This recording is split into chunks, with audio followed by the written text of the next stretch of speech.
वाम गुरु ब्रह्मा गुरु विष्णु गुरुदेवो महेश्वरा गुरु साक्षात् परब्रह्मा तस्मै श्री गुरुवे नमः। गुरु दक्षिणामूर्ति भगवान திருவடிகள் போற்றி போற்றி। ஓம் ஆதித்யாய சோமாய மங்களாய புதாய சகுரு சுக்ர சனி பேச்சராகவே கேதவே நமக। ஓம் முருகா சரவண பவ புகாய நமக। உலகெங்கும் வாழும் என் இனிய சகோதர சகோதரிகளுக்கு வணக்கம்। நம்ம சேனலுக்கு நிறைய பேர் ஆதரவு கொடுத்துட்டு வரீங்க, எல்லா நல்ல உள்ளங்களுக்கும் முதல்ல நன்றி। நம்ம இன்னைக்கு இந்த பதிவில் என்ன பார்க்குறோன்னா, ஏப்ரல் 2024 தனுசு ராசிக்கான ராசி பலன்களை பார்க்குறோம்। இந்த ராசி பலன்களை முதல்ல கிரக நிலைகளை பார்க்குறோம்। அதுக்கு அடுத்தது உங்கள் ராசியினுடைய தேவதை யார், நட்சத்திரத்தினுடைய தேவதை யார், இந்த ரெண்டு பேர்த்தையும் சேர்த்தே நீங்கள் வணங்கிட்டு வரணும்। அப்போ தான் ரெண்டு பேரும் தவறாமல் வணங்கிட்டு வந்தீங்கன்னா, தாய் தந்தை எப்படி வணங்கினா அந்த குடும்பம் ரொம்ப தலை தோங்குமோ அந்த மாதிரி உங்களுக்கு மிக மிக சிறந்த ஒரு நல்ல வாழ்க்கை எப்பயுமே காத்துட்டு இருக்கும்। அதுக்கு அடுத்தது ஒவ்வொரு நட்சத்திரத்திற்கும் உண்டான சுப நாட்கள், அசுப நாட்கள், யோக நாட்கள் பிரித்து கொடுத்துருக்குறோம்।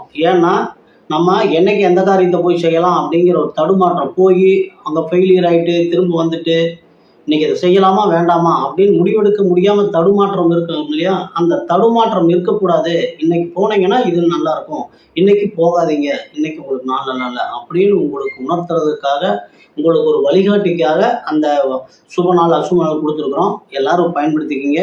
வாங்க ராசி பலனுக்குள்ள போகலாம்।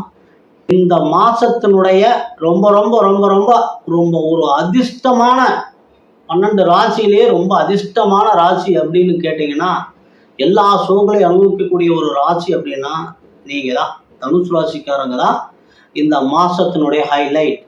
ஏன் அப்படின்னா, உங்க ராசிக்கும் 4ஆம் இடமான சுகஸ்தானத்திற்கும், தாய் வண்டி வாகன யோகத்திற்கும் உண்டான சுகஸ்தானாதிபதியும் ஆன குரு பகவான் 5ஆம் இடத்துல இருக்கிறார்। இந்த மாதம் முழுக்க 5ஆம் இடத்துல பூர்வ புண்ணிய புத்திர ஸ்தானாத்தில் ஆக உங்களுக்கு இந்த மாதம் வண்டி வாகன வீடு யோகங்கள் இருக்கிறது। அதற்கு அடுத்தது குழந்தைகளால், பூர்வீக சொத்துக்களால் அதிக லாபம் இருக்கிறது। அங்கே இதுவரைக்கும் இருந்த பிரச்சனைகள் எல்லாம் கூட தீர்ந்து போயிடும்। குழந்தைகளுக்கு முயற்சி பண்ணுறவங்களுக்கு அருமையான ஒரு வாய்ப்பு। 7ஆம் அதிபதி, இதுக்கு அடுத்தது குரு பகவான் 5ஆம் இடத்துல இருந்து உங்கள் ராசிக்கு 9, 11 பாக்கியஸ்தானத்தையும், உங்களுடைய பாக்கியஸ்தானத்தையும் லாபஸ்தானத்தையும் உங்களுடைய ராசியையுமே பார்க்குறார்। ஒரு கிரகம் தன்னுடைய வீட்டையே பார்க்கறது அப்படிங்கிறது ரொம்ப சிறப்பு। அந்த விதத்தில் இது ஒரு ஹைலைட்டு। ஏன்னா குரு பகவான் தன்னுடைய உங்கள் வீடான தனுசு ராசியை பார்க்குறாரு, ராசிக்கு 9ஆம் இடத்தை பார்க்குறாரு, லாபஸ்தானத்தையும் பார்க்குறாரு। அதனால தந்தையினுடைய தொழில், கௌரவம், தந்தையினால் நமக்கு வரவு, இது எல்லாமே இருக்குது। அதுக்கு அடுத்தது பார்த்தீங்க அப்படின்னா, உங்கள் ராசியினுடைய லாபஸ்தானாதிபதி 6ஆம் இடத்திற்கும், ரணருண ரோக சத்ருன்னு சொல்லக்கூடிய 6ஆம் இடத்திற்கும் லாபஸ்தானத்திற்கும் உண்டான சுக்கிர பகவான் இந்த மாதம் உங்களுடைய ராசிக்கு 4ஆம் இடத்துல இருக்கிறார், சுகஸ்தானத்தில் இருக்கிறார்। எல்லாம் ஜென்ரலாக சொல்லுவாங்க இல்லைங்களா, அவனுக்கு என்ன சுக்கிரதசை சூப்பராக இருக்கிறா அப்படிம்பாங்கல்ல, அந்த பேச்சு அந்த இது இன்னைக்கு இந்த மாதம் உங்களுக்கு மட்டும்தான் பொருந்தும்। ஏன்னா ஜோதிடத்தில் பஞ்சமகா புருஷ யோகம் அப்படிங்கிறது தான் முதல் தரமான யோகம்। அந்த பஞ்சமகா புருஷ யோகங்கிறது 5 கிரகங்களால் சந்திரனுக்கு கேந்திரத்தில் ஆட்சி உச்சம் பெற்றிருந்ததுன்னா கிடைக்கக்கூடிய பலன்கள், அதிலே சுக்கிரன் கொடுக்கக்கூடிய பலன் நல்ல மனைவி, நல்ல தொழில், கலைத்துறையில் இருக்கிறவங்களுக்கு, நகைக்கடை வச்சிருக்கிறவங்களுக்கு, ஆடை ஆபரணங்கள், அலங்கார பொருட்கள் விற்கிறவங்களுக்கு, இவங்களுக்கெல்லாம் அற்புதமான ஒரு காலம், பொற்காலம் அப்படின்னே சொல்லலாம்। ஏன்னா உங்களுடைய ராசிக்கு 4ஆம் இடத்துல மாளவியா யோகம் அப்படின்னு சொல்லக்கூடிய உச்சகட்ட யோகத்தை சுக்கிர பகவான் உங்களுக்கு கொடுக்குறார்। அதனால் இந்த மாதம் முழுவதுமே உங்களுக்கு குறைகள் அப்படின்னு சொல்லாமல், நிறைகள்னு சொல்லாமல், அதிர்ஷ்டமான ஒரு மாதமாக தான் இந்த மாதம் இருக்குது। அதுக்கு அடுத்தது உங்களுடைய ராசிக்கு பாக்கியஸ்தானாதிபதியான சூரிய பகவான், அவரும் 4ஆம் இடத்துல சுகஸ்தானத்தில் இருக்கிறாரு। பாதி மாதத்துக்கு மேலே 14ஆம் தேதியில இருந்து 5ஆம் இடத்திற்கு வர்றார்। இப்போ 5ஆம் இடத்திற்கு வர்றப்ப சூரிய பகவான் காலபுருஷனுக்கு 5ஆம் இடத்து அதிபதியாக வர்றதுனால குழந்தைகளுக்கு அவர் தான் காரத்துவம்। அப்போ இதுவரைக்கும் குழந்தை இல்லாதவங்களுக்கு கண்டிப்பாக முயற்சி பண்ணுறவங்களுக்கு இந்த மாதம் முழுக்க நல்ல பலன்கள், குழந்தைக்கு முயற்சி பண்ணீங்கன்னா உடனே கிடைக்கும். அதுக்கு அடுத்தது பார்த்தீங்கன்னா 7ஆம் இடத்து அதிபதி, 7ஆம் இடத்திற்கும் ஜீவனஸ்தானத்திற்கும் உண்டான 7ஆம் இடங்கிறது மனைவி, கணவன், கூட்டு தொழில், வியாபாரம், நண்பர்கள் என்று சொல்லக்கூடிய 7ஆம் இடத்து அதிபதியும் உங்களுடைய சுகஸ்தானத்துக்கு வர்றார். இது மேசத்துல இருந்து வக்கரமாகி உங்களுடைய ராசிக்கு 4ஆம் இடத்திற்கு புதன் பகவான் வர்றார். ஆக புதன் உங்களுடைய ராசிக்கு 4ஆம் இடத்துல இந்த மாதம் முழுக்க முழுக்க அனைத்தும் சுபகிரகங்களா இருக்கிறதுனால அற்புதமான யோகங்கள் எப்படி இருக்குன்னு அடுத்த மாதம் சொல்லுங்க. அவ்வளோ அற்புதமா இருக்கு, நிறைவான ஒரு மாதம். நன்றி நேயர்களே. தனுசு ராசிக்கு சந்திராஷ்டம தினங்கள் அப்படின்னா 15/4/24 இரவு 8:39 முதல் 18/4/24 காலை 7:58 வரைக்கும் உங்களுக்கு சந்திராஷ்டம தினங்கள். மூல நட்சத்திரம் 1, 2, 3, 4 பாதங்களில் பிறந்தவங்களுக்கான சுப நாட்கள் ஏப்ரல் 2, 4, 6, 8, 9, 10, 12, 14, 16, 20, 22, 24, 26, 29 ஆகிய நாட்கள் சுப நாட்கள்.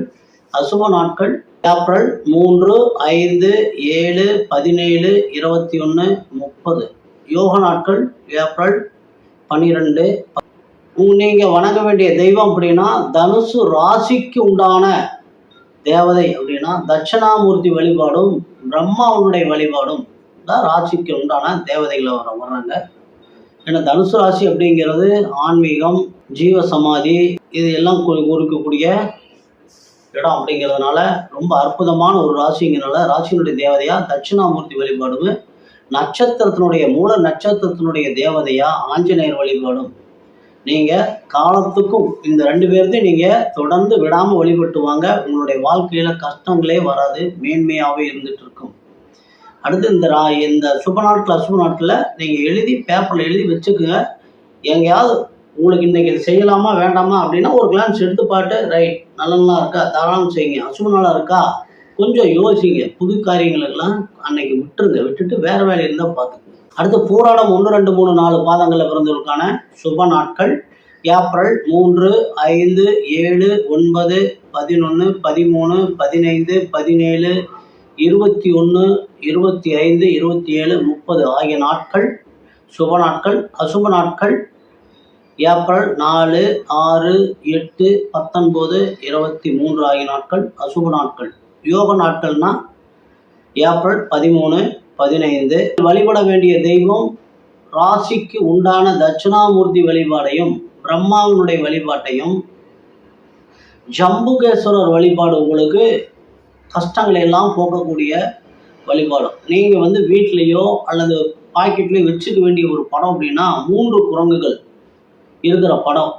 காந்தியடி வச்சுருப்பார்லே இப்படி ஒன்று இப்படி ஒன்று இப்படி ஒன்றுன்னு அப்படி 3 இருக்கிற மாதிரி அந்த படத்தை நீங்கள் வச்சுட்டீங்க அப்படின்னா உங்களுக்கு நல்ல யோகத்தை கிடைச்சிட்டே இருக்கும். அது உத்திராடம் 1ஆம் பாதத்தில் பிறந்தவங்களுக்கு சுப நாட்கள் ஏப்ரல் 1, 4, 6, 9, 12, 14, 16, 19, 22, 24, 26, 28 ஆகிய நாட்கள் உத்திராட நட்சத்திரம் 1ஆம் பாதத்தில் பிறந்தவங்களுக்கு சுப நாட்கள். அசுப நாட்கள் ஏப்ரல் 5, 7, 8, 10, 24. யோக நாட்கள் ஏப்ரல் 15, 16. நீங்கள் வழிபட வேண்டிய தெய்வம் உங்கள் ராசிக்கு உண்டான தட்சிணாமூர்த்தியையும் பிரம்மாவையும் விநாயக பெருமானையும் தொடர்ந்து வழிபட்டுட்டு வாங்க. நீங்கள் வீட்டை விட்டு வெளியில் போகிறப்ப எப்பயும் விநாயகரை கும்பிட்டுட்டு போய் பாருங்கள். அன்னைக்கு காரியம் பூரா உங்களுக்கு எப்படி சக்ஸஸ் ஆகுதுங்க. நன்றி நேயர்களே. சந்திரன் தனுசுக்கு வரக்கூடிய 13 நாளிலிருந்து 2.25 நாளும், கன்னியில் வரக்கூடிய 20 நாளிலிருந்து 2.25 நாளும், உங்களுடைய ராசிக்கு வரக்கூடிய 27 நாளிலிருந்து வரக்கூடிய 2.25 நாளும் ரொம்ப மிகச்சிறந்த நாட்கள். சுக்கிர பகவானுடைய மாளவியா யோகம் அற்புதமாக தடையில்லாமல் கிடைக்கக்கூடிய இந்த நாட்கள் எல்லாம் நல்லா பயன்படுத்திக்கிங்க. அடுத்த பதிவில் நம்ம சந்திக்கிற வரைக்கும் எல்லாம் வல்ல எம்பெருமான் ஸ்ரீ முருகப்பெருமான் உங்களுக்கு எல்லா நலங்களையும் வளங்களையும் வாரி வழங்க வேண்டும் என்று வேண்டி இந்த பதிவினை நிறைவு செய்கிறோம். நன்றி.